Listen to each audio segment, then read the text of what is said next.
West of Phoenix, Arizona, for today's Phoenix 200 automobile race. We bring it to you right now as the cars get ready to make their last pace lap before the start of the race. 22 cars in the race on the world's fastest one-mile oval track. The two Andrettis, Mario and son Michael in row 1, Mears and Ray Hall in row 2, row 3, Kevin Cogan and Dick Simon, a bit of a surprise. Row 4, Danny Sullivan and Al Unser Jr. 5, Dennis Firestone and Johnny Rutherford. Row 6, Jose Garza and Jeff Brabham. Row 7, Harry Lyondike and rookie Jeff McPherson. Row 8, Fabrizio Barbazza, a rookie, and Gary Bettenhausen. Row 9, Tom Sneva and Randy Lewis. In row 10, Tony Bettenhausen and Ludwig Heimrath Jr. Row 11, Emerson Fittipaldi, who elected to move back so that he could switch cars after qualifying farther ahead of that.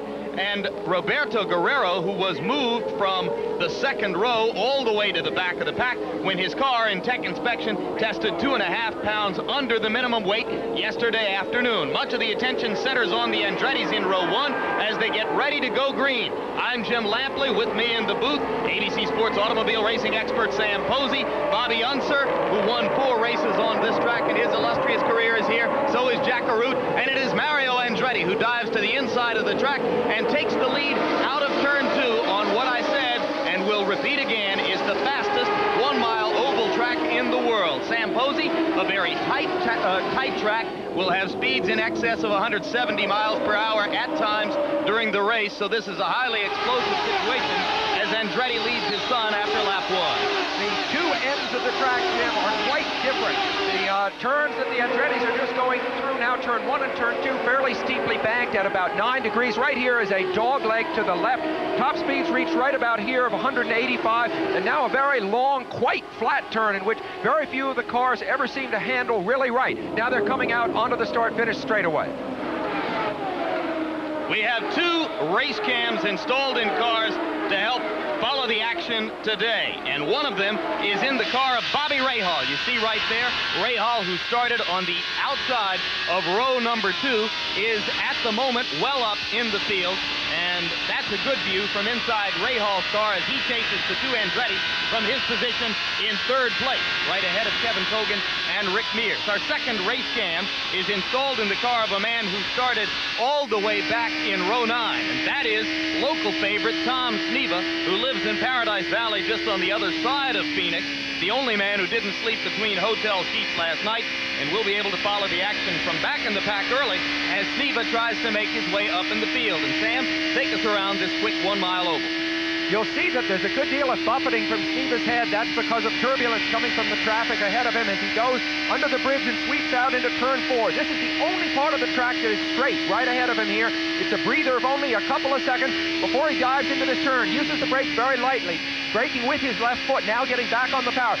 3 lateral G's, Jim, here to the right, pressing the driver's body off to the right, and again, more G's in this little dog leg.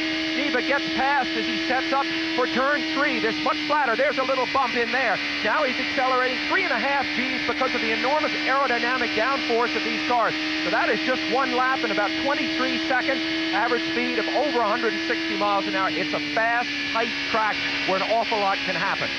Mario Andretti led qualifying at almost 165 miles per hour yesterday, and here is another look at Sneva as he continues to operate in the race car, as you saw a good view of the track from the race cam installed there.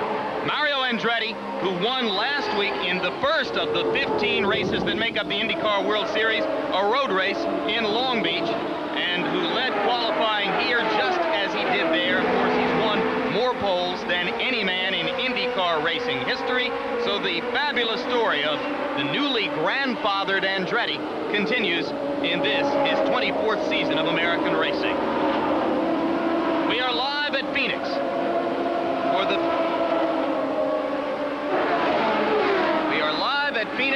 Phoenix 200 race.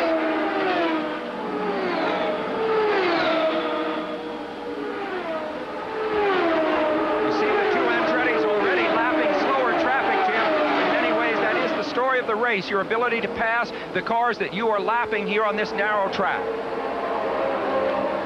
And this ABC Sports exclusive is being brought to you by Miller Lite. For great taste, there's only one light beer. By the Goodyear Tire and Rubber Company.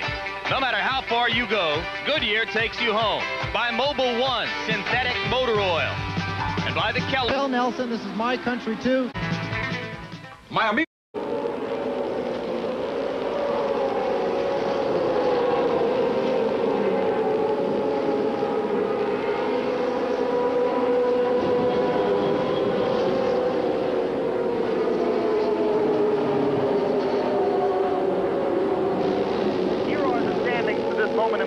Mario Andretti, who started on the pole, holding on to his lead position ahead of his son, Michael Andretti. Bobby Rahal in third place. Kevin Cogan is fourth, followed by Rick Mears, Al Unser Jr., Johnny Rutherford, and Roberto Guerrero, who was forced to start in the back row and has already passed about half the field. Meanwhile, Tom Sneva had difficulty starting his car for the pace lap and has already pitted. In fact, he pitted before the yellow came out as a result of Bettenhausen's spin. So Tom Sneva losing ground right now, and Jack Arute will give us more on that. Jack? Jim, it's a costly stop for Tom Sneva because of the fact that they had trouble starting the car. They fouled the plugs. Now, what's going on behind me is they're exchanging all the spark plugs in the machine. Now, one good part about this is he's not going down as many laps as he would have if the race was under green. That spin by Bettenhausen gave them some grace, but not enough to be competitive the rest of the day. Now, anybody that comes into the pits right now, it's four problems. You don't pit this early because you won't be able to make your 2 to 3 pit stops. Fabrizio Parbaza has been in, but that's just customary for a back marker. And thank you very much, Jack. The early yellow flag creates the opportunity for us to get some more business obligations taken care of. We'll be back right after this. With just about 20 miles down as they approach the 20-mile mark. In fact, Mario Andretti the leader, Michael Andretti in second place behind him, Kevin Cogan third. Cogan won this race exactly 1 year ago here on the Phoenix International Raceway, and in another 200-mile race that was held here this past fall, Michael Andretti scored his first victory on this race course. Mario Andretti hasn't won a race here since 1967, but a week ago he won the season opener at Long Beach. And a little bit earlier this week, Jack Arute asked Mario Andretti what benefit there was in getting that first victory of the season under his belt. The main thing is how it affects the team. I think the team aspect is so important, and it's just the team that accomplished this, not just me. It was just, it's the only way to start, let's face it. I think it gives everybody just the kind of push and the kind of attitude that you need. It's a positive atmosphere all the way around, and you're just trying to continue to stay there, obviously, but like I said, there's no medicine like it. All right, in Sam Posey, let's talk for a moment about the atmosphere in which Mario Andretti presently operates. The Lola chassis was maligned by some in recent years who felt that it had fallen technologically behind the March chassis, but that does not suddenly appear to be the case this year. And the Chevrolet engine, which powers it for the first time this year, is apparently the most powerful power plant being used in this form of racing. Yes, Andretti is using the Chevrolet, Mario is, and his son is using the Cosworth, which has been the engine of choice over the last 10 years or more. But the Lola, it is true, was good only in road races last year and was very bad in the super speedway races. So after Indianapolis, which was, you know, late in May, the Lola team began to rework their car with an idea to having a much better car for this year. And you know, their car is so much better that Rahal, the defending champion, his team actually shifted to the Lola cars for this year. That was a big surprise. It is no surprise at the moment that Mario and Michael Andretti continue to run 1 and 2. And Bobby Unser is the fourth member of our commentary team today, one of the greatest racers in the history of the sport, a man who won 4 races and led more laps than anyone else on this speedway. An observation about the leaders, Bobby? The best race so far has been Roberto Guerrero, starting completely back at the back of the race. He's already pushing Al Jr. He's been gaining, he's going fast, been very good. Guerrero's been working on Al Jr. It's been a tremendous race going on for the last 5 laps. They've been running side by side in the corner. I'd It's a good point, Bobby Unser. As we mentioned earlier, Guerrero was forced to move all the way to the back of the pack, the last row, when his car, which had qualified in the second row, was found to be 2.5 pounds under the minimum weight. It's no surprise that it's performing well, but he certainly has passed a large number of cars early in the race. And the battle that Bobby speaks of, Jim, is with Al Unser Jr., Bobby's nephew. You see him. Now we're seeing the two Andretti's leading again. He was just on the left of your screen as we saw the battle with Guerrero. You see it's heating up for the lead considerably with Michael Andretti, Jim, right behind his dad. Michael Andretti driving the traditional arrangement of March chassis and Cosworth engine. Last year, he was clearly, though he did not win the championship, the hot shoe on the circuit. The man who was most likely in any given week to win the pole, the leader through most of the early laps at Indianapolis before his setup went south. Michael Andretti would dearly love to get that first IndyCar championship this year, and it's ironic that his primary competition may be his dad. Well, interestingly, though, the setup of his car is actually conservative. The Cosworth is thought to be the more reliable engine. Simply, we have a spin by Jeff McPherson. Yep. Car number 11. We're looking, that's just at the exit of turn 1, halfway between turn 1 and turn 2. McPherson, a rookie. Now, we're starting to see the leaders pit. We see Ray Hall. Yeah, yellow flag out. Mario Andretti has already gone into the pits.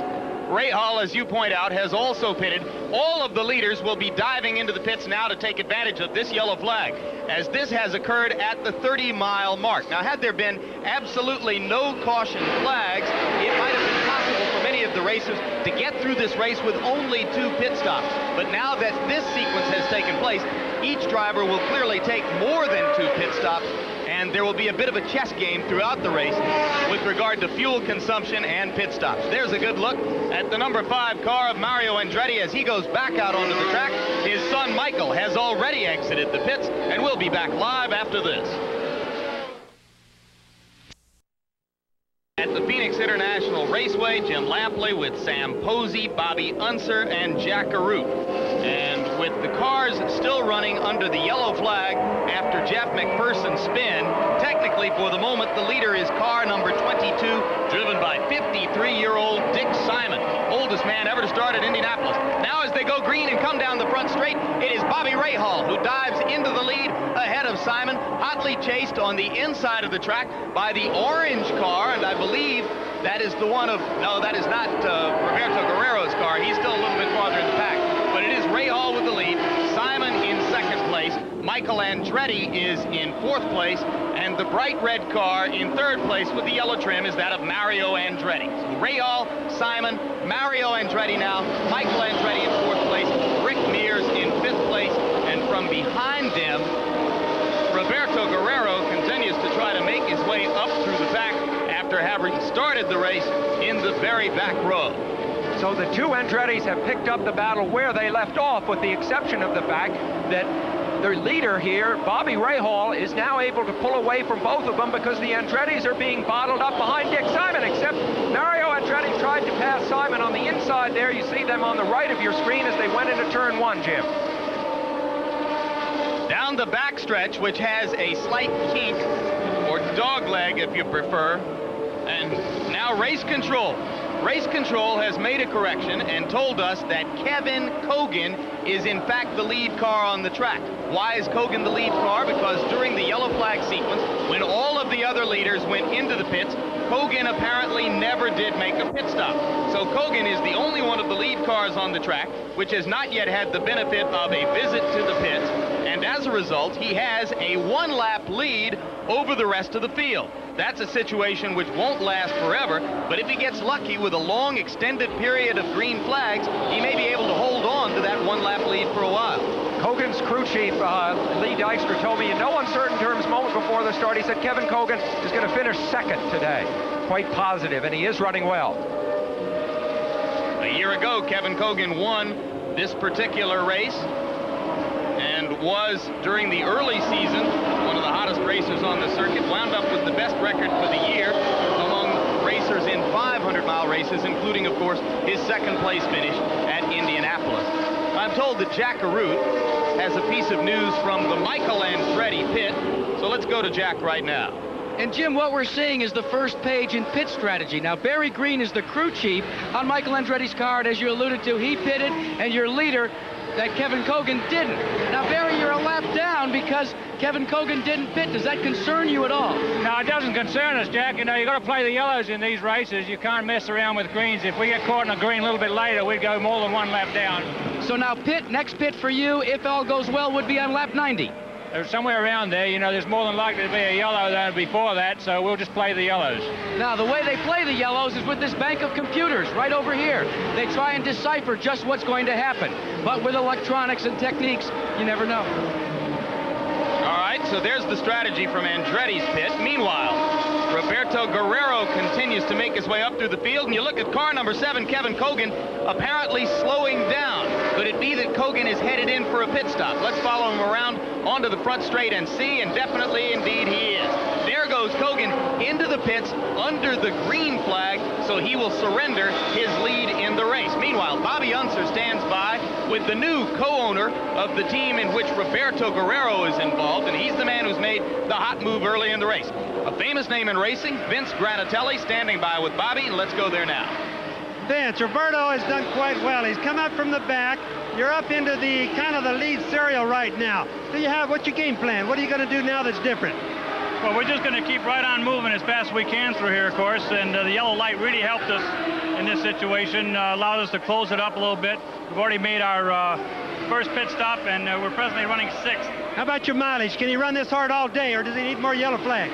No, I think our mileage is okay. I think we'll be okay. Okay, let's get to Jack Arute and get in Cogan's pit. Well, Bobby, Kevin Cogan has come in, and it's mayhem here on pit road. Cogan is sitting resolutely in the car. The crew has gone to work, and really what they're doing is trying to find out what the problem is. They're not quite sure at this point. The engine just died. As soon as we get something, we'll give it back to you. All right, thanks, Jack. And if Jack sounds a little out of breath, that's because it's about a 200-yard sprint from Michael Andretti's pit to Kevin Cogan's pit, and I'm frankly startled that he made it. Meanwhile, Bobby Rahal has reassumed the lead on the racetrack, and you made the point earlier, Sam Posey, about the relative performance of Rahal's car as opposed to those of the two Andrettis, Mario and Michael. Well, the astonishing thing, of course, Rahal is operating with a chassis that the team knew nothing about last year at this time. They went to England. They were all set to buy another set of the March chassis that they had been running and won the championship with last year. And then their crew chief, Steve Horn, took a look at the chassis they're running now, the Lola, and said, let's use it instead. It looks better. And suddenly, Rahal is looking very, very good with it. And Jack Arute has now gotten the story on Kevin Cogan and is there with him. Jack? Sam, you talk about high tech. Well, here's the problem with Kevin Cogan. It's in the electronics. One of two areas. Behind this man's legs, and he's covering them up on purpose, is the spark box and the fuel metering device. They have withdrawn both from the car, and they're attempting to replace them because they're not sure which one's the problem, but they're pretty sure it's one of the two. So there is a certain amount of guesswork involved in this extremely highly developed science.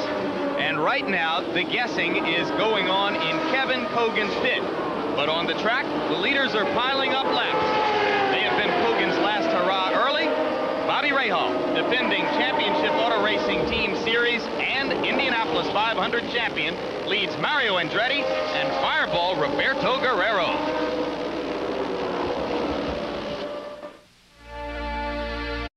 Phoenix 200 automobile race, and you are live in the lead car of number 1, Bobby Rahal. Mario Andretti chasing him. Behind the two of them, number 4, Roberto Guerrero. The biggest story of the day because Guerrero, after being disqualified for having his car weigh in under the minimum weight after qualifying here, was forced to move to the very back row, and he has moved all the way from position 22 to position 3 in just 50 miles.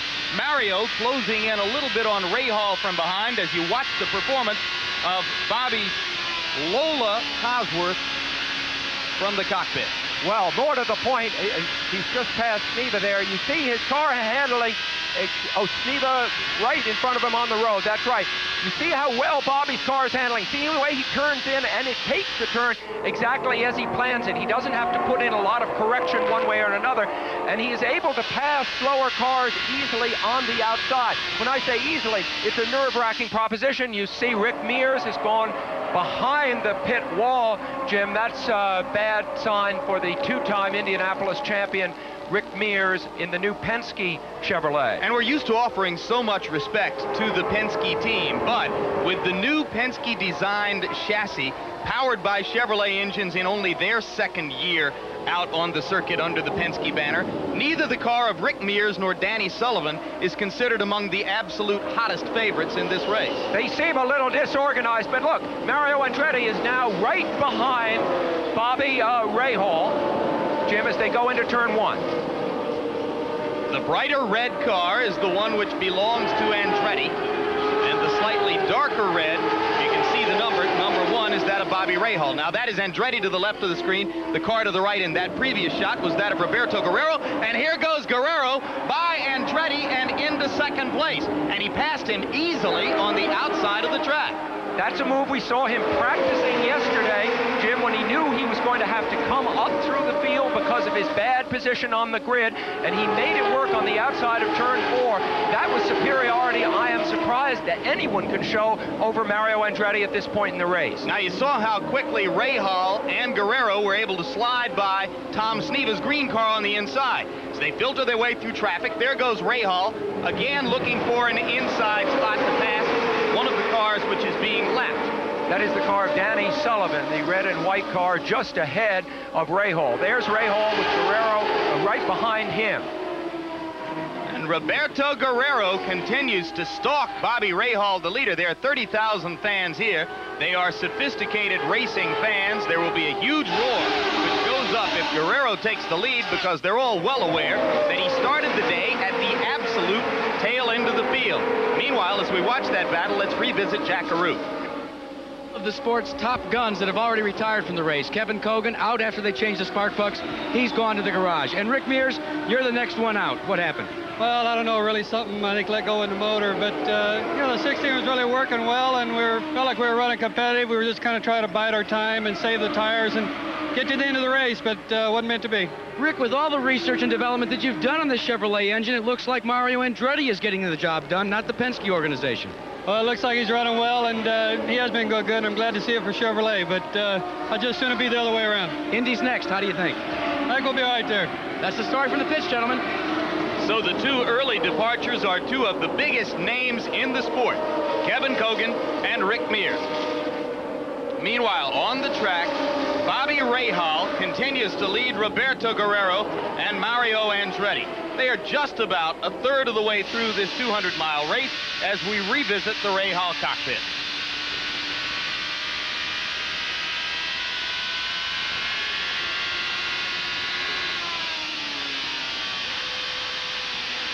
Well, Jim, the race of the day so far belongs to Roberto Guerrero, the Colombian driver who so nearly won the Miami Grand Prix last year. He started way down here in 22nd place, Guerrero did. And slowly he made his way up through the field. After 5 laps, he had come up to 12th. After 10 laps, he was in 10th. After 20 laps, Guerrero was up to 8th place. After 30 laps, he was in 7th. Now, of course, he's moved up and is running 2nd. By comparison, Bobby Rahal, who started 3rd, it took a while for him to get past the Andrettis. He took the lead, and now we're seeing those two drivers nose to tail. Now, it appears for the moment that Guerrero has settled into a comfortable second-place position, no longer chasing right on the rear wheel of Bobby Rahal. Could it be that after having made the move all the way from 22nd place, Sam, he's now comfortable to stalk Rahal rather than to want to go on by him? I think so, definitely. All right, so we are live in the Phoenix 200, exactly 1/3 of the way through the race. Bobby Rahal, defending Indianapolis 500 champion, is the leader, and we'll be back. Positions 1 through 6, and name number 6 there is that of Emerson Fittipaldi, who also, like Guerrero, started in the back row. So while Guerrero has made his way spectacularly from place 22 to place number 2, Fittipaldi has only slightly more quietly moved from place 20 71 to place number 6. And here's a man with a glorious background, Sam, twice World Formula One Grand Prix champion. What a feather it would be in his racing cap to add a championship in this series to the 2 he won in that glamorous racing series. You see Michael Andretti right in front of him in the blue and yellow car there. Andretti is in 5th. Fittipaldi in 6th, and it certainly would. The only other man ever to win this championship, of course, and the European championship is Mario Andretti, and Emerson Fittipaldi would dearly like to repeat that. Interestingly, though, Jim, he is running a Chevrolet engine. We've seen the engine fail in Mears' car, and we've seen the electrical trouble that Emerson's teammate Kevin Cogan had just a few laps ago, so he may be running on borrowed time. Emerson Fittipaldi, however, was the one man who threatened Mario Andretti a week ago at Long Beach in Andretti's 95-lap domination of that 95-lap race. Meanwhile, Bobby Unser has had a chance to resume a position upstairs and check out the racetrack. And Bobby, my question to you is, based on your gut instinct and your feel for what's going out on the track, which car is performing best at this stage of the race? Well, so far, roughly 73, 75 laps into this race, it's been Roberto Guerrero. The boy started clear at the back. He's really been the shining star all day. Of course, we got to remember, the yellow flag helped him close up a lot. But in the meantime, before that happened, he passed an awful lot of cars. I think right now, he's not cruising, he's hurrying, but I don't think he's got his boost turned up all the way. I think he's still a possible contender. All right, the reference to boost has to do with the pounds, or inches, I should say, of boost, which accompany the turbocharger as it aids the engine in developing power. And Bobby makes a good point. He thinks that Guerrero may not have the boost turned up all the way, Sam, as he tries to both build speed and conserve fuel consumption. Yeah, because the more boost you run, the faster you go, the more horsepower you have, but the more fuel you use up. So you're always trying to hit just the right compromise. And Jack Arute does have a story about Guerrero that may shed some light on this. Jack? Well, Sam, early on in the telecast, you talked about Roberto Guerrero having to go to the back of the field for being 2.5 pounds light. Here's what happened. When they weighed the car early in the day, they found it right on the money. Then in a random weigh-in after qualifying, they found him the 2.5 pounds shy. Now, what does 2.5 pounds represent? Well, it could be that when they drain the fuel tank, and they weigh these cars dry weight, as they call it, they didn't get all the fuel out. How much fuel is 2.5 pounds? Just this much. But right now, with the way he's running, it's just so much fuel down the drain. Indeed it is, as Roberto Guerrero has turned that disqualification, for the moment at least, into a moot point. His car is the easiest one to follow visually around the track. It is the bright fluorescent color on the right of the screen right there. Rahaal's the much darker red. And so you can keep up with them easily as they make their way through the trailing cars. Arie Luyendyk in car number 71 has moved up to 3rd place. Another refugee from European racing who has been learning the ropes of American racing. And the biggest adjustment, of course, for those guys, Sam, is learning how to race on oval tracks. Probably most particularly this one. Well, that's what makes Luyendyk's achievement as of this moment so astonishing, because it is Phoenix, and there you see the view from Tom Steven's cockpit as he's in tight traffic passing Donnie Rutherford, one of the Bettenhausens there on the right of him, very tight traffic, and that is exactly the problem that faces Arie Luyendyk, is the difficulty of passing guys on a track, an oval like this, where you see Sneva on the left in front of Luyendyk, where you often have to pass on the outside. To a road racer, that's an unknown move, and it's something that Fittipaldi, for example, another great road racer with no oval experience 3 years ago, has had to learn and has learned. It's psychologically, Jim, to start around a guy on the outside, especially if a very fast turn, you have to put complete trust. You see Sneva there, you see Luyendyk there, you have to put complete trust in the fact Sneva there on the left as they both move up to pass Sullivan. You have to put complete trust in the fact that the guy you're passing won't move out suddenly on you. You really feel that you're hung out in the breeze there. We are 84 miles into this 200-mile race. The first 30 miles were led by Mario Andretti. Bobby Rahal has now led for more than 40 miles. But the big story has been the push all the way from the back to near the front of Colombian Roberto Guerrero. And a couple of days ago, Jack Arute had a conversation with the extremely telegenic and interesting Guerrero, in which Guerrero discussed the gamut of emotions that a driver is likely to experience during the course of a 200-mile oval track race here. Well, it's pretty much a high all the time. I mean, you like we said before, you have to be concentrating so hard the whole race, and with the traffic even more. That you know, when this is a place that I've always, you know, when your car works well, it's a lot of fun. You really can enjoy it because you can pass people on the outside. You can, you know, get away with things that you couldn't get away with any other place. At the same time, if your car isn't working, it could be a very long day, you know, and it could be very frustrating when your car doesn't work, because then the difference between the fast cars and the cars that aren't working so well, it's very considerable. And as we return to live action, Guerrero has moved past Bobby Rahal and taken the lead in the race.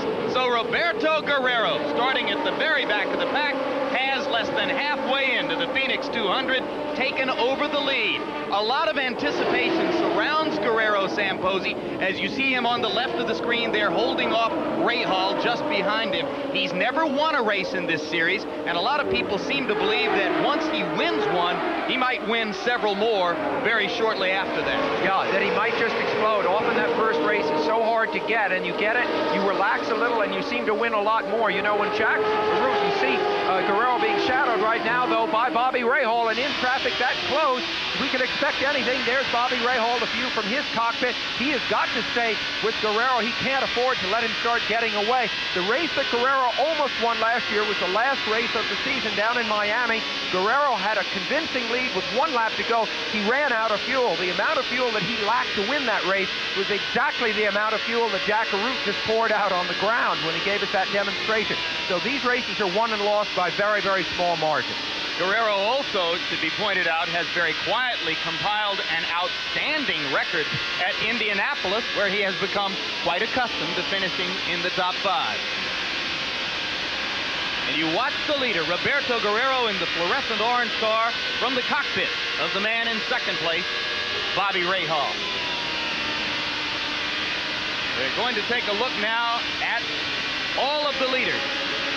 Close to halfway through the Phoenix 200 automobile race. We have word that Guerrero is considering a pit stop perhaps the next time around.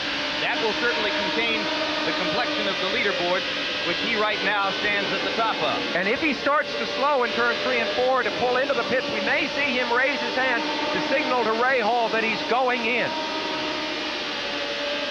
No, he's staying out. Watch Rahal's thumb on his steering wheel. Rahal had a chance there for a second. That means Rahal is radioing to his crew, probably at this point in the thing, trying to decide when their pit stop should be. He may want to try to stay out and resume the lead if he possibly can. So when the thumb moves up, it's pressing a button which allows him to speak to his crew chief. Is that right? Correct. All right, now we're once again not going into the pits. Guerrero not taking the pit. You see him threading his way through traffic. Rahal now is going to be held up by the car right in front of him. The word is that from Jack Root that Guerrero will be coming in the next time around. Now watch, as he goes into turn 4, we may see him suddenly slow and pull to the inside if Jack's report is correct. He comes out of turn 4 right now, and no, he's going to stay out again. Oh! Very close racing on the front straight as Arie Luyendyk had to dive just inside of Guerrero, and Guerrero goes to the outside to pass the Dick Simon car coming out of turn 2. And Rahal had to go to the outside to make a pass as well. So you see how easily, Jim, anything can go wrong when a situation is as volatile. See, Rahal will have to move out away from the line he likes over some bumps. All right, here comes Guerrero into the pits. Let's go down to Jack Root. Well, the crew went wild when he didn't come in the pits the last time. Of course, he was blocked somewhat on that pass by Luyendyk, but now he comes in very nicely. They're going to the rear tires. They're taking both of them off, and the right front as well. Kind of the standard situation here at this point in the race. Taking on fuel, this is a normal pit stop. We'll see all the leaders doing this shortly, taking on all the fuel that they can. A long stop, but methodical, and he's off and away. According to my calculations, he went about 70 miles between pit stops, which is just about the fuel maximum. Yeah, it means he's getting excellent fuel. The team, of course, stung by what happened last year, has probably made sure of their calculations this time, although every team, frankly, Jim, pushes it to the absolute limit. That pit stop, about average for this time in the race, the 16.5 seconds. You see Rahal coming in now. We'll get a comparison, obviously, between the two leaders. Jack Arute is there. Now Bobby Rahal has come into pit road. He flips up his visor, takes a cooling, refreshing drink while his crew goes to work. They too are changing 3 tires, leaving the left front alone. They're taking on fuel. Now this may be a little early for all of the leaders, but at this point in time it would be maybe the right move to make. Don't run it out as far as you possibly can go, because you want to make sure that you've got enough to go the distance, and also there should be a caution shortly. Keep in mind that all of these pit stops are taking place under the green flag. Rahal's pit stop just over 15 seconds, perhaps a second and a half faster than that of Roberto Guerrero. And there's a look at Guerrero, who is back out on the racetrack. Rahal, of course, has exited the pits as well and is back out there. Is ahead of him. Rahal is now ahead of Guerrero. Rahal ahead of Guerrero as a result of the exchange of pit stops. Rahal's crew pitting him in about a second faster in terms of the amount of time the cars were actually stopped in the pits, but there are other factors in the pit stop. It's how fast you come in, it's how fast you get back out. But anyway, Rahal got the better of Guerrero in that exchange. So once again, Roberto Guerrero chases Bobby Rahal from behind.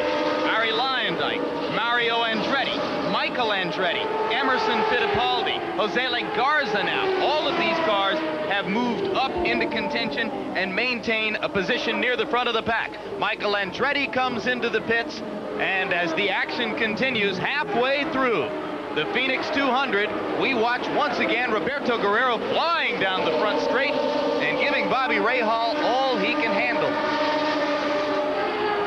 Things happen so fast here. It's a completely different visual perspective on this kind of open wheel oval track racing than, for instance, the perspective at the Indianapolis Motor Speedway, where the speeds are much higher, but where the racetrack at 2.5 miles is much more wide open. A whole different trip at Phoenix. We're halfway through with a pitched battle between Rahal and Guerrero and others, and we'll be back after this commercial and a word from our local stations. Bobby Unser and Jack Arute. If you followed this kind of IndyCar racing with us before, you know that one of the stories within the story is the constant struggle to set the chassis and the suspension up in the right way to take advantage of conditions on the racetrack. Mario Andretti today led for the first 30 laps and had a car which appeared to be handling beautifully. At the 30-mile mark, under a caution flag, several of the leaders took pit stops, among them Andretti. And since that time, Andretti's car simply has not performed in the same way that it did for the first 30 miles of the race. For more on that, let's go down to pit row and Jack Arute. Well, Jim, of course, there's a number of reasons why that could be. One could be the handling going away on the car. Two, it could be the motor itself. In talking to Tyler Alexander, Mario Andretti's new crew chief, he thinks that it may be the handles on the race car. They're trying to chase the racetrack right now. Now, the way they can resolve that is, one, through adjusting the suspension on the car, or through stagger on the left rear tire. Goodyear produces 3 different size left rear tires so that it gets staggered. That's the circumference around the race tire itself. But during the pit stop just moments ago, he had another problem befall him. He stalled the car and was in for 32 seconds. When it goes bad a whole bunch. And nobody knows the vicissitudes of this kind of racing better than Mario, who sometimes seems to be the most dominant race car driver in the world, but whose record is fraught with the kinds of frustrations that are illustrated by the fact that he hasn't won here, for instance, for 20 years, that he hasn't won at Indianapolis, but one time in his brilliant career. There are the leaders in the race at this moment. We are past the halfway point. Bobby Rahal in first place, Roberto Guerrero in second place, Lyondike, Andretti, Fittipaldi, and others chasing this. Well, the point is now, will Mario, who is about to be lapped, become a factor in that sense? Will he hold up the leaders? He is a tenacious man, Mario Andretti. He does not want to fall one lap back. You see Rahal, you see Guerrero, Jim. And Roberto Guerrero once again goes by Rahal and into the lead. He led the race for an 8-lap interval just a little while ago, and then had to pit under a green flag at the 100-mile mark, as did Bobby Rahal. Since that time, Rahal had held the edge, but now Guerrero, who apparently has faster accelerating car has once again seized the lead. And there, it appears that Guerrero wants to put some distance between himself and Bobby, and is able to do so. So far, there has been nothing to suggest that the Guerrero car is anything short of close to perfect on this day, on this racetrack. Well, certainly the Andretti decision was to get out of the way of the leaders. That was uncommonly polite, that move, but it also convinces me that Mario did not feel in his cockpit that he could hold the leaders off. If he thought he could, he would have tenaciously tried to stay ahead of Guerrero. It's extraordinary that Guerrero, who started at the back of the grid in 22nd place, is now comfortably leading and has piled up more than a lap lead over Mario Andretti, the man who started in the pole position. Such is the volatility of this race here in Phoenix. Roberto Guerrero is 28 years old, born in Medellin, Colombia, now lives in San Juan Capistrano, California. He has never won a race in this form of racing. Most people believe he will do so very soon, maybe today.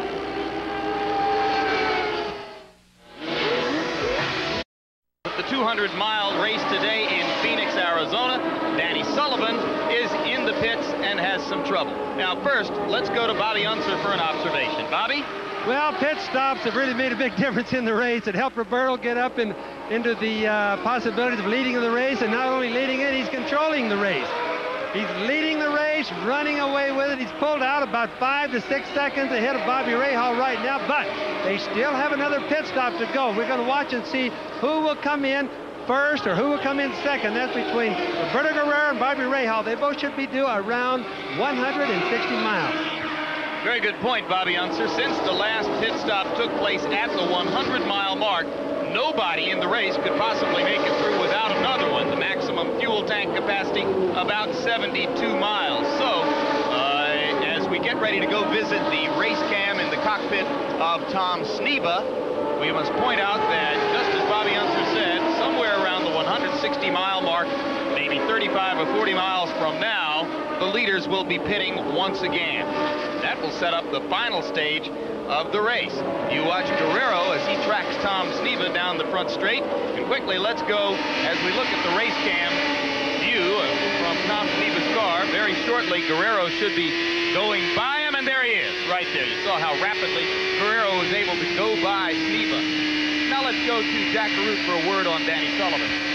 Oftentimes we talk about fuel consumption and electronics on the car and don't really give the indication of how they're interrelated. Well, in the case of Danny Sullivan, one caused a problem in the other. What happened was they turned the boost down on the car because they weren't running as they had hoped they would. What that in effect did was create a problem with their fuel metering light.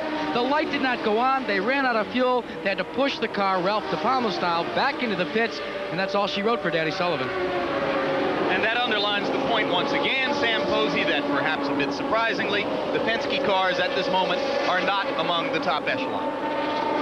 Not yet. Penske is a very determined gentleman. Don't count him out, but they have gotten off to a slow start this year.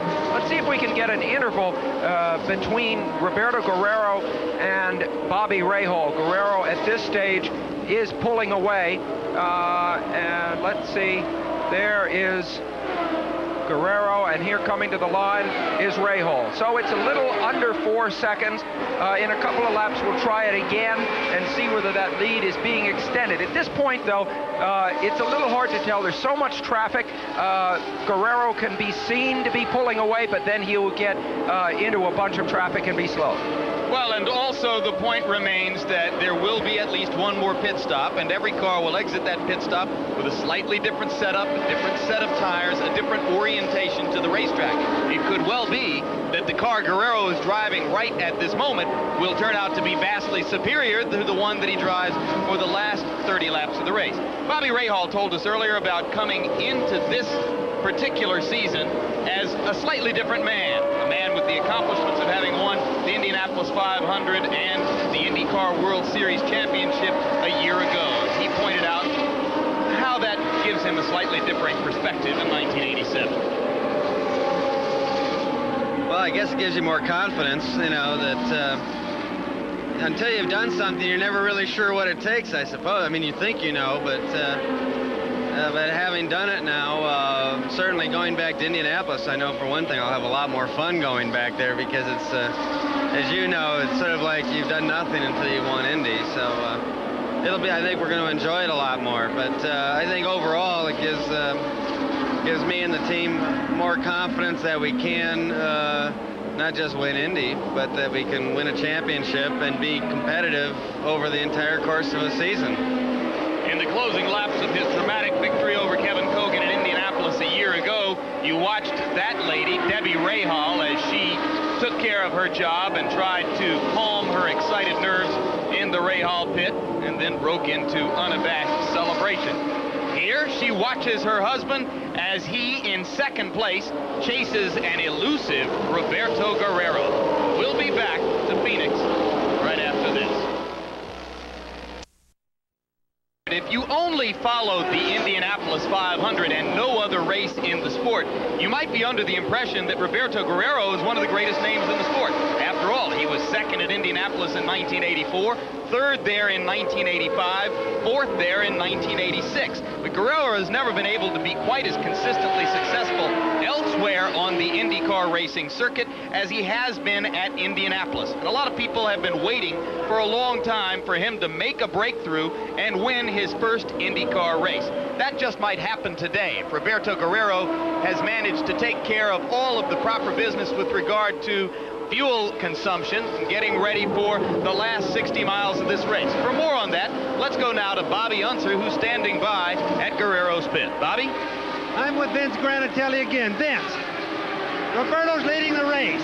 We know he has to stop again. Does he, in fact, have enough fuel to finish the race at the pace he's going after the next pit stop? Everything's according to schedule. Looks like we're okay for fuel. You don't think Roberto's going to run out of fuel going this fast? Well, I hope not. I don't think so. Everything looks good for us. Everybody's in a good mood down here. They're all happy. I don't see anybody worried about the fuel. All right, Bobby, it is a nice smile on Granatelli's face indeed, but the subject is germane because of what happened to Guerrero at Miami at the end of last season, Sam. He was leading, having demonstrated exactly this kind of speed when he ran out of gas on the last lap, and Al Unser Jr. Was able to overtake him and win the race. Ran out of fuel. You see him lapping Mario Andretti. Let's see how if the interval has changed now. Guerrero in deep traffic passes the line right there, and you see enormous space. He is in traffic. Here comes Bobby Rahal. The lead has grown immeasurably in the last 10 laps since we timed it. He has put on about 4.9 seconds, which is convincing, I would say, because he has been in traffic part of that time. It's not a question of Guerrero having been on a clear track and Rahal not, Jim. Look at him go down the inside. Of course, the traffic you saw, and you are seeing Guerrero trying to pick his way through right now, indicates that perhaps temporarily Rahal will close that gap a little bit within the next couple of laps. But then, once Guerrero is out of traffic and Rahal is into it, then Roberto may have a chance to stretch it back to an even greater margin than the 8.5 seconds or so that you saw right there. Roberto Guerrero, incidentally, told us just a few days ago his opinion on the question of whether it is harder to run speeds at Indianapolis on the 2.5-mile, four-cornered oval there, or here on the tightest, fastest 1-mile circuit in the world at Phoenix. Here's what Guerrero said about that. Personally, I think to me, Phoenix is one of the hardest racetracks we got to. You know, it's very difficult to go fast here, and you know, physically it's a lot harder because you're basically in a corner all the time. There's a lot of G-forces, so I believe it's harder to run fast here than it is to run at Indianapolis. There is the leader in the fluorescent orange car number 4, Roberto Guerrero. If you've just joined us, we are almost 3/4 of the way through the 200-mile, 200-lap race here in Phoenix, Arizona, which is the second of the 15 races that make up the IndyCar Racing World Series. Roberto Guerrero is getting ready to lap a car once again. That is the third-place car of Ari Leyendijk, and although Guerrero is about to put him, Leyendijk, that is, 2 laps down, I would still say Leyendijk, to his credit, is driving the race of his life, Jim. He's never done this well on an oval. So today is a day way were some of the big names. The Andretti's, the highest placed at the moment. You see Michael in fourth. The Unsers are not amongst the absolute leaders. We're seeing some new names, Guerrero, Lyondike, and this is a sport in the process of change right now. And just to emphasize, the numbers you saw to the right of the screen indicate number of laps down. So Guerrero and Rahal are at this point of the race the only two drivers on the lead lap, and every other car in the race is at least 2 laps behind them. Barring some unusual circumstances or mechanical failure for either or both of the two leaders, it is likely to be a 2-car battle the rest of the way between the Colombian Roberto Guerrero and Bobby Rahal, the defending IndyCar champion. We'll be back after this commercial and a word from our local stations. To Phoenix, the yellow flag has just come out, and there you see Bobby Rahal pulling out of the pits. Rahal came into the pits for his pit stop. 44 laps to go in the race. He would be able to make it the rest of the way without another stop. Same is true of Roberto Guerrero, whose car is in the pits right now. The yellow flag, we are told, came out because of debris on the track in turn 1. There was no mishap involving any of the race cars for us to tell you about. Now Guerrero goes back out. Rahal's pit stop, Sam, was slow. It was slow because he stalled the car, but they got it going again spectacularly fast. They restarted the car very quickly, and he lost only 13 seconds in the exchange to Guerrero. But, Jim, when Guerrero went out, he pulled sharply to the right. You saw it there. He went over a tire that was sitting in his pit with his right rear suspension. He could conceivably now have a misaligned right rear suspension as a result of that. These cars are built very, very strongly, and I kind of think he's probably okay, but when the race resumes under the green and they go back to full speed, we won't really know until then. Guerrero did have that mistake in the pits. Now, theoretically, the last fuel stop has now taken place, so barring another yellow flag in the race, you would expect the leaders to try to make it all the way in from here. There have been 3 distinct stages in the race. The first 30 laps were led by Mario Andretti, as he and his son, Michael, who had qualified in the front row, dueled for the lead. But during that period of time, Roberto Guerrero was making a spectacular run from the back of the pack, where he started in dead last position, place 22 after being disqualified for measuring under the minimum weight required by championship auto racing teams, all the way up into the top 5. Then Bobby Rahal assumed leadership in the race as Mario Andretti's car slowed down, and Rahal led for 56 laps. But just before the 100-mile mark of the race, Roberto Guerrero passed him for the first time. And since that time, for the last 65 miles or so, it has been quite apparent that Guerrero's car is performing better than the others on the track. You see him right now wiggling back and forth as they move at subdued speed under the yellow flag. Perhaps testing, Sam, to see if that suspension's okay. I think that's exactly what's happening. Is obviously some doubt in Roberto's mind. I mean, he knows he ran over that tire because the car took a tremendous jolt. It tipped up a few degrees when he went over. So he has got to be worried. All right, let's say the car actually handles fine and he's able to resume the speed that he was running. Still in the back of his mind on this extremely dangerous track has got to be the fear that he may have weakened that right rear suspension, and that at some point between now and the end of the race, which fortunately is not too far off, that he may have a right rear suspension failure. It's that sort of thing that really preys on the driver's mind. Green flag. Here they go. And Guerrero should be able to find out pretty shortly whether or not the performance of his car has been compromised. It is Guerrero who leads over Rahal now by 1 lap according to part official scoring. We'll have to have that checked because... That's because Rahal ducked into the pits so quickly under the yellow, Jim, that the other cars were still proceeding at full speed. They had not picked up the pace car yet. Rahal made what I think is the traditional tactical error. We've seen that happen a good deal in Winston Cup racing. Let's have another look at what happened with Guerrero in that pit stop when he ran over his own tire. It was as he was leaving. You see the tire right in the center of the screen there in the foreground. Here goes Guerrero. He is going to clobber that tire. Well, not clobber, no, but well, that gives me confidence. It wasn't as big a hit as I thought.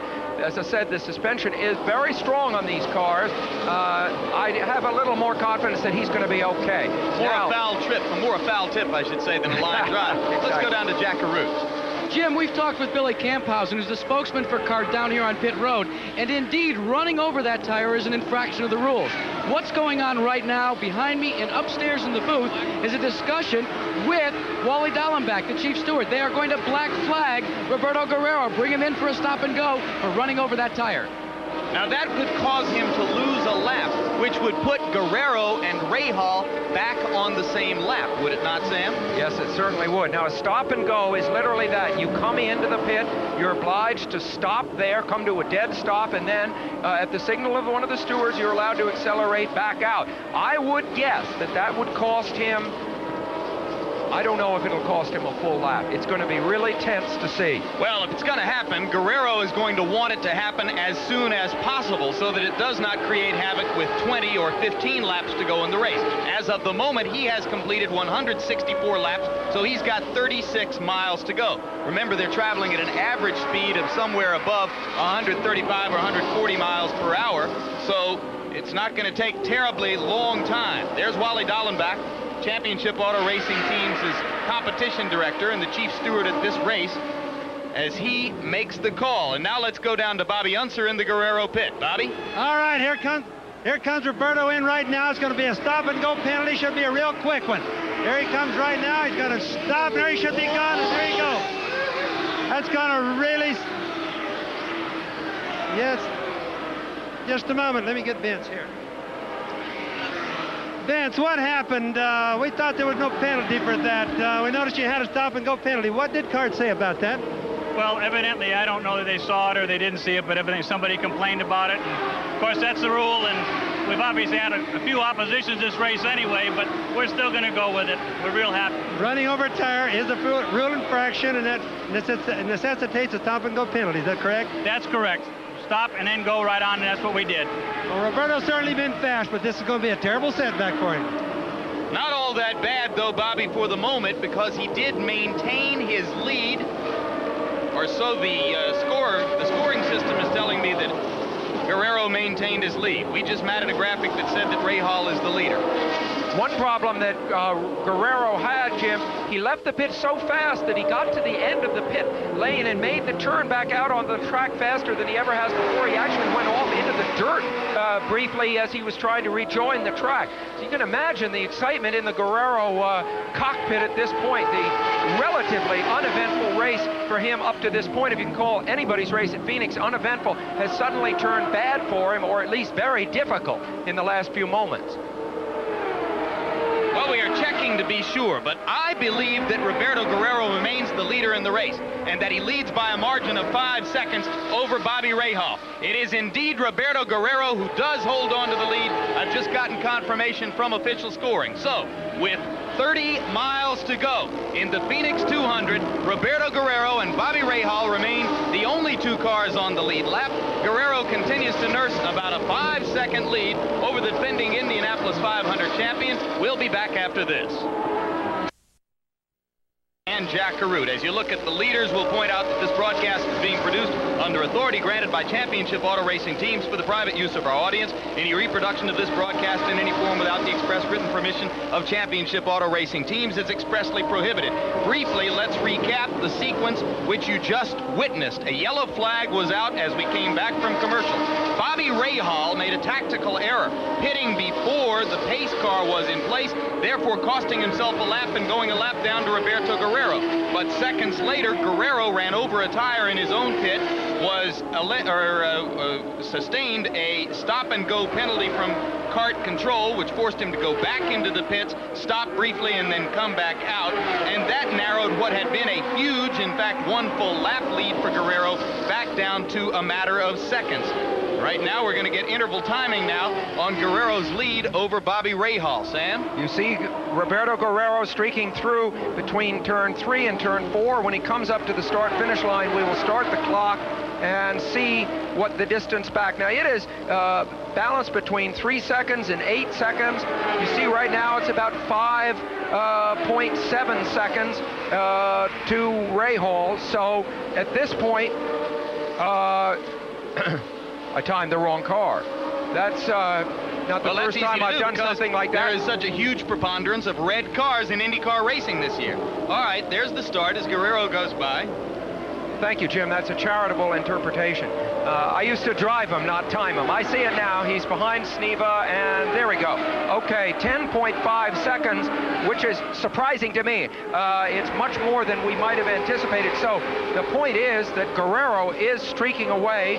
We saw Al Unser Jr. going into the pits in his March Cosworth, a conservatively set up a car that seems nonetheless to have failed on this hot day. Just as Rahaal's team was switching from a March chassis to a Lola chassis over the off-season, Al Unser Jr.'s team switched from the Lola chassis to the March chassis, a move which has not yet paid off, though he finished second at Long Beach in a road race there a week ago. He was a distant second in a race in which Mario Andretti led all 95 laps. We have similar dominance now in the closing laps at Phoenix. Unless something goes wrong for Roberto Guerrero, he appears headed for his first victory in the IndyCar World Series form of racing.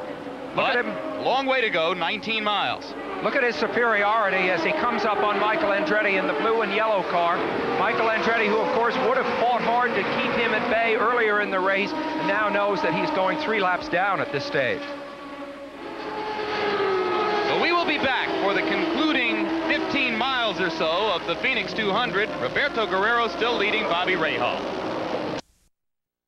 Has got close to a half-lap lead on this 1-mile oval track over Bobby Rahal. Ari Luyendyk, running a remarkable race, is in 3rd place, and I say remarkable because Luyendyk has a long background in road racing but has had to learn oval track racing from the ground up. Nevertheless, Luyendyk is not on the lead lap. No other car in the race is, besides those of the 2 leaders, Guerrero and Rahal. One man who has not been among the leaders at all today was Al Unser Jr., one of the best and most consistent racers on the circuit, currently out of the race as he stands by with Jack Arute. Jack? And Jimmy finished 2nd last week at Long Beach. You were running 7th, but it's a DNF for you today. What put you out, Al? The transmission. Some in the 4th gear. I was running 4th gear and it just broke. What about the race this afternoon? Can anybody head Guerrero? No, no one can touch Guerrero. You know, he passed me 3 or 4 times lapping me, and you know, I had my car working fairly well. And but he goes anywhere he wants to. The air is really bothersome out there right now, and it doesn't seem to affect Guerrero at all. You know, he runs high, he runs low, he runs everywhere, wherever he wants. Well, for Al Unser Jr., last week was diamonds, and this day it's stones. Indeed, rough stones, as Unser Jr. will finish somewhere back in the pack today. You heard his comments about Roberto Guerrero. Sam Posey, was there any inkling, any foreknowledge coming into this season that Roberto Guerrero might pop out in the first oval track race of the season and dominate the way he has for the past 50 miles or so? No, I don't think so. I'm really astonished to see it, given the strength of so many of the teams. I would have expected Roberto, yes, to be good at the road races, but this is an amazing performance. And somehow, this track is always the litmus test for who is hot at a given point. And boy, you know, the first step to winning Indy, Jim, is to win this race. I mean, it puts a tremendous psychological advantage on your side. A year ago in this race, Michael Andretti led most of the way and then went on to lead through most of the first 100 miles or so at Indianapolis. Kevin Kogan came on and won this race when Andretti went out with 35 laps to go a year ago. Kevin Kogan went on to finish 2nd at Indianapolis. Roberto Guerrero, I've already pointed out, was 2nd at Indy in 84, 3rd in 85, 4th in 86. The law of averages says that if he continues to contend like that, that 4.32 is going to turn into a 1 one of these years. And the question that is obvious at this moment is, could this be the year for the 28-year-old Colombian who now lives in San Juan Capistrano, California, with his wife Katie and their 1.5-year-old son Marco? It may well be. 5 laps to go at Phoenix. Roberto Guerrero unthreatened by Bobby Rahal at this time, headed apparently toward his first victory in IndyCar racing. But we'll point out once again that he was in this position last fall in Miami and ran out of gas on the last lap. You follow him now, Sam Posey, as he makes his way around the 1-mile oval. All right, there he is, going into the first turn as 3 laps to go. That's the 9-degree banking of that that first turn, which is a sharper, steeper banking than the turn that he is coming to at the other end of the track. It's those two dissimilar turns at either end of the track that make this place so very difficult to get a car handling right. But Guerrero has used today a higher line, closer up to the wall when he's been free of traffic than anyone else. He seems to have suffered less from the imbalance one end or the other to the track than anyone, and as you can see, he's been able to dominate the race from the moment that he emerged in the lead. We haven't seen superiority like this on an oval in some time. But to show you how surprising this world of kart racing is, of course, only last week Mario Andretti was dominating Long Beach just as much as Guerrero's dominating this race now. Roberto Guerrero headed toward an apparently easy victory in the Phoenix 200. And there you see the correct graphic which says there are 2 laps to go for Guerrero. When he comes by the start-finish line this time, he'll get the white flag, which indicates only 1 lap to go.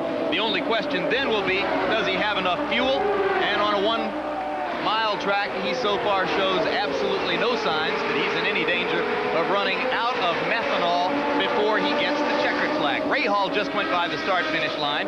That gives you an idea of how wide the margin is, which the scoring system now lists at just about 10 seconds. But here he comes for what has been a long-awaited first victory and a totally dominant one today. Checkered flag for Roberto Guerrero. And now let's go to Bobby Unser in Guerrero's pit. Okay, I got him. Here we have a real happy group. Come on, Mo, get over here. Mo Nunn, the team leader, Vince Granatelli. Vince, come on in here. What do you think about this, Mo? Fantastic. What a way to win, huh? Right from the back. All right. Can't believe it. Do you feel you guys have earned it? Do you think Roberto did a good job today? Absolutely fantastic. And what a way to go into Indy. Woo!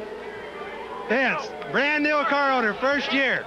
Your father was in it for many years. Are you happy about this? Oh, I'm so happy. Well, I don't even know how to explain it. Boy, I am happy. This man deserves it. He used to be on my crew way back in 1963 in Indianapolis. Congratulations, Vince. Thank you, Bobby. Thank you.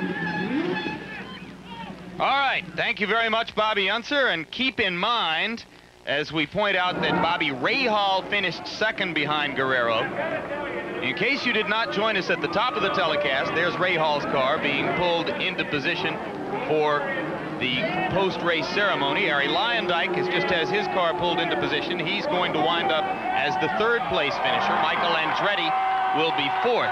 I'll point out one more time, Roberto Guerrero began this race in the dead last position, 22nd spot on the grid, and won it easily. Let's go down to Jack Arute. Jack? And Jim, only 4 times in IndyCar history has a driver come from shotgun on the field to be victorious. The last time, Tom Sneva in 1980, and now for your first victory in your career, you've done it, Roberto Guerrero. You're number 4 to come from the back to the front. Congratulations. Thank you, Jack. I don't know what to say. Everything worked perfectly. I mean, it was great. I mean, it was starting last and managed to come all the way through. I'm just so happy. I don't know what to say. Last to the front. Did you ever think when you sat in the cockpit this morning that you could get the job done? Well, to be honest with you, everybody kept saying, oh, you can still win it. But in the back of my mind, you know, it's tough to make yourself believe that you can win it from last. But the car worked beautifully, and everything was just great. Hey, those first couple of laps, it was like carving a hot knife through butter. Take us through the first couple of laps, how you tried to negotiate that traffic. Well, it was just a matter of, I mean, my car was working so well that it was just a matter of just, you know, finding a way either the inside or the outside, and, you know, the car just worked beautifully. So it was a lot of fun. I loved it. And then the tire going awry, you hit it, you went out, kart brought you in for a stop-and-go penalty. Did you think maybe the monkey was back on your back then? God, I couldn't believe it then. I obviously felt the tire when I went over it, and I said, oh, no, here we go again. There was a little bit of a fuel controversy inside your pit. Vince Granatelli said you had plenty to go the distance. You only showed about 25 gallons left in the tank, and it looked like you were going to have to at least come in around lap 170. Were you at all concerned about that? Well, to be honest with you, the fuel light wasn't working, so I wasn't concerned about it. The guys were giving me good signals in the pits, and I just kept going for it. A long time coming. Compare it to the way you ran in Formula One. Is this a sweet one? This is going to be the sweetest, and I'm sure for a long time. I mean, being the first one and coming from last, I mean, you just couldn't ask for more. Indianapolis is coming up. It's been your favorite racetrack. You know, they say that if you do well at Phoenix, you do well at Indianapolis. How can you do much better than you've done there in the years past? Well, we're ready for it. You know, I think we have a really good crew. Vince Bernatelli's done a great job with the team. Maury's done, all the guys, and we're just over the moon. And look at this. Look who's behind you. I think this says it all. And look who's a little bit asleep, little Marco. What do you think, Katie? Is it special? Oh, it's unbelievable. I'm like in seventh heaven right now. I still don't believe it. I'm just thrilled for him. He drove a beautiful race. Now, through the course of the race, describe your emotions, because it was a roller coaster. I was a wreck. Everyone kept saying, this is his, and I'd say, be quiet, don't hex him, please don't say anything. I just had my fingers crossed the whole way. I felt like I was out there with him. I want to know, what are you two guys going to tell Marco when he's a little bit older about your first victory? Well, I mean, he's going to get to know about this one for sure. This was a special one. No matter what, it was a special one. Gentlemen, I think that just about says it all for Victory Lane. Let's check in now with my cohort, Bobby Unser. I'm here with Bobby Rahal, one proud second-place finisher. Bobby, that was honestly a good race. Everybody thinks you did a good job. How do you feel about it? I'm real happy. You know, there's more points than we've ever scored at this time of year, so I'm real happy. It's a tough racetrack, as you well know, and you know, we were real good, and the last set of tires just gave me a little bit too much push, and that hurt me when I got in traffic, but the Bud car came through for us and the crew, and you know, as I say, it's a tough racetrack, and anytime you can finish well here, you got to be happy. Is your neck tired? My neck's tired, my body's tired, but I feel great. That was a good race, but that last pit stop kind of got to you just a little bit. You pitted just a little bit early, didn't you? Well, I think the problem was I put it in gear and it creeped on me, and you know, starting to go a little early, and I couldn't hold it with the clutch, so I had to put the brake on. That stalled it, and that kind of hurt us, but we got to be happy. If you had it to do over again, could you catch Roberto? Could you change the car and adjust it to outrun him? I tried adjusting the bars and stuff, and it really, the balance of the car was pretty good all the way through, but anytime I adjusted it, it got worse, so I just left it alone. Now there's an honest race driver. He just got beat today, but tomorrow may be his day. Back to you, Jack. Jim. All right, Bobby, good job. Thank you very much. And, of course, after that great shot of Katie and Marco in Guerrero's pit, you now have to wonder if Roberto will have a pacifier sponsor lined up for the team when they show up in Indianapolis. Let's hope so. Meanwhile, here is a look at final results from this race. The first victory of Roberto Guerrero's IndyCar racing career. Bobby Rahal second. Ari Lyondike, like Guerrero, a former road racer, finished third. Michael Andretti was fourth. Mario Andretti finished fifth in what was a workmanlike performance after his sensational effort dominating a week ago. Jose Garza was sixth. Then Dennis Firestone, Jeff Brabham, Johnny Rutherford, Dick Simon at 53 years old, Danny Sullivan, whose car struggled through much of the action, and Fabrizio Barbazza, who is a rookie and was getting his first IndyCar-style oval track start today. Jeff McPherson, another rookie, followed by Al Unser Jr., Tony Bettenhausen, Gary Bettenhausen, the family that races together, stays together, Tom Sneva, and Randy Lewis. And then, after those, Rick Mears, Kevin Kogan, and Ludwig Heimroth Jr. brought up the rear of the field. So Heimroth finished 22nd. Guerrero started the day 22nd and finished all the way at the other end of the field, number one, here at Phoenix. We'll be back. Final word right after this. One important point. The last sequence of pit stops took place with 44 miles to go in the race. Bobby Rahal made the tactical error of pitting ahead of the pace car and therefore lost a lap. If he hadn't done so, he'd have emerged from that sequence of pit stops with a lead over Roberto Guerrero. Would he have been able to hold it? Yes, he would have won the race. So you believe that Rahal, in effect, lost the race with the tactical error of pitting ahead of the pace car? I believe so. Okay, that did not happen. Guerrero went on to win the race, and it's a great story because of the progress he made through the field. Sam?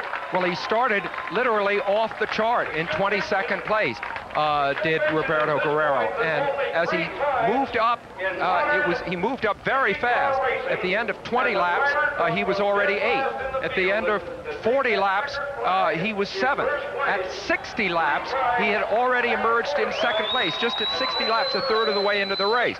Then on lap 90, he briefly took the lead, dropped back to 2nd, and by lap 120, he was back in the lead. Now, he continued, as we know, to lead all the way to the end of the race, even here on lap 165, where he had that touch-and-go stop because of the penalty. Yet he stayed in the lead, of course, and went on to win his first race. Extraordinary achievement, and as Jack Arute points out, to make history really as being one of only 4 men ever to do this, coming from the back to win. The 3rd place finisher in the race, once again, was Arie Luyendyk.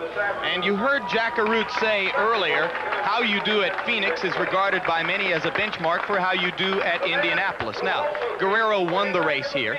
Do his 2nd, 3rd, and 4th place finishes in past years at Indianapolis indicate to you that he might be ready to win the Indy 500, Sam? They establish him as one of, if not the favorite right now.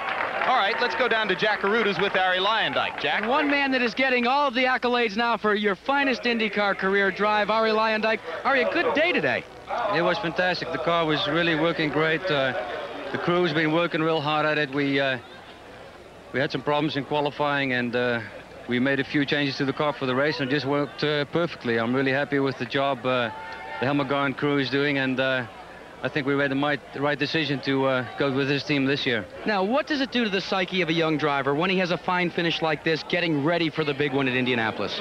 Well, it definitely helps a lot. You know, we needed a good finish. We had a 5th in 85, and last year was a long struggle, and today it sort of seemed to come together. The only problem I had was 45 inches of boost instead of 48, but other than that, everything was fantastic. I'd just like to thank my sponsors for sticking with me, Profimi Field and Living Well, and we're going to Indy with a real good feeling about everything. Well, that's the story from Victory Lane. Let's go up to Jim Lampley. Jim? All right, it was indeed a fast and explosive race as advertised. A final comment now from Bobby Unser. Bobby? Jim, I think this is probably one of the finest races I've ever seen at Phoenix. This is going to go down in history of being a good checker 200. The people are going to love it. I think it just sets a precedent for what is going to be like the rest of the year. Roberto Guerrero, it's going to be accounted for, I promise. All right, Bobby, and when we next report from this racing circuit, it will be from the Indianapolis Motor Speedway, where on May 9, we will bring you the first day of qualifying the race for the pole position as we get ready for our live telecast for the 2nd consecutive year live of the greatest event in American automobile racing, the Indianapolis 500, on Sunday, May 24, from the old Brickyard in Indianapolis. Roberto Guerrero, you have already heard Sam Posey say, establishes himself as one of the favorites going into that race with his victory today. This ABC Sports exclusive has been brought to you by Miller High Life. Miller made the American way since 1855. By the Goodyear Tire and Rubber Company. No matter how you go, Goodyear takes you home. By AFTA. AFTA shaves skin conditioner by minute. And by Champion Spark Plug Company. The Phoenix 200 has been produced by Bob Goodrich. Directed by Larry Cam. Technical Director, Werner Gunther. Associate Producer, Ben Harvey. Associate Director, Norm Samet.